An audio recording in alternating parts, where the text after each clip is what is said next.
السلام علیکم ورحمۃ اللہ۔ محترم ناظرین، جس شخص پر قربانی واجب ہو کیا اسے قربانی کرنے تک بال اور ناخن نہ کاٹنا ضروری ہیں؟ اور جس پر قربانی واجب نہ ہو اس کے لیے کیا حکم ہے؟ یعنی جس پر قربانی واجب ہے اس کے لیے کیا حکم ہے اور جس پر قربانی واجب نہ ہو اس کے لیے کیا حکم ہے؟ بات کو سمجھنے کے لیے ویڈیو کو پورا دیکھیے گا۔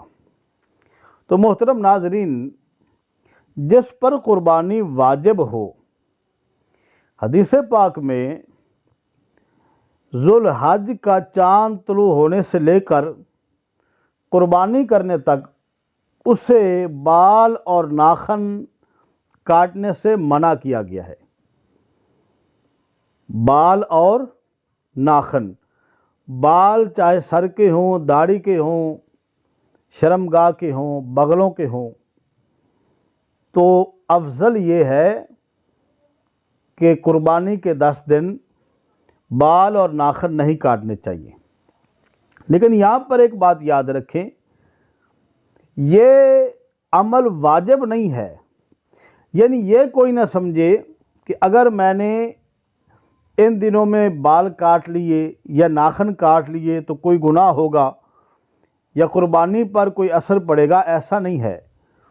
یہ عمل مستحب ہے، یعنی جو ایسا کرے گا اس کے لیے بہتر ہے، لیکن جو ایسا نہیں کرے گا اس کی قربانی پر کوئی اثر نہیں پڑے گا۔ یہاں پر ایک انتہائی اہم بات کو سمجھنا ضروری ہے۔ انسان کے جو بال ہیں شرمگاہ کے، زیر ناف بال اور بغلوں کے بال، ان کو زیادہ سے زیادہ 40 دن کے اندر کاٹنا ضروری ہے۔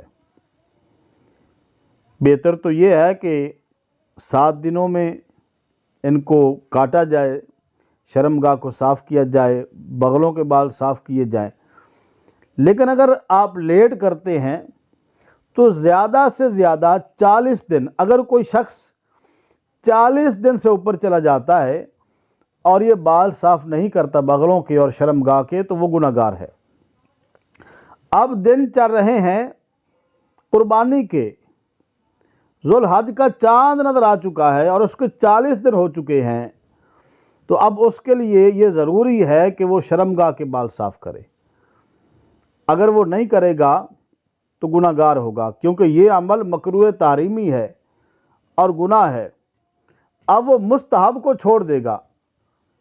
10 دن جو قربانی کرتا ہے اس کے لیے مستحب یہ ہے کہ وہ ناخن اور بال نہ کاٹے، لیکن جس کے 40 دن ہو چکے ہیں، جس نے شرمگاہ کے بال صاف نہیں کیے، بغلوں کے بال صاف نہیں کیے، تو اس کے لیے اب ضروری ہے کہ وہ شرمگاہ اور بغلوں کے بال صاف کرے۔ اب جس پر قربانی واجب نہیں ہے اس کا کیا حکم ہے؟ تو حدیث پاک میں کریم آقا علیہ الصلوۃ والسلام نے فرمایا کہ جو قربانی نہ کر سکے وہ ذو الحج کے چاند نظر آنے سے لے کر قربانی کے دن نماز عید تک اپنے بال اور ناخن نہ تراشے، نماز عید کے بعد اپنی حجامت وغیرہ بنوا لے تو اسے بھی قربانی کا ثواب ملے گا۔ سبحان اللہ! قربان جائیں تاجدار کائنات پر کہ قربانی کے اس عظیم موقع پر غریبوں کو بھی یاد رکھا ہے، اور چھوٹا سا عمل کرنے پر اللہ تبارک و تعالی غریبوں کو بھی قربانی کا اجر عطا فرما دے گا۔ اگر یہ ویڈیو آپ کو اچھی لگی ہو تو لائک بھی کیجئے گا۔ آپ سے گزارش ہے ویڈیو کو آگے بھی شیئر کیجئے گا اچھی نیت کے ساتھ، اور مزید ایسی ویڈیوز دیکھنے کے لیے چینل کو سبسکرائب کریں، پیارا سا کمنٹ بھی کریں۔ نئی ویڈیو کے ساتھ پھر حاضر ہوں گے۔ السلام علیکم ورحمۃ اللہ۔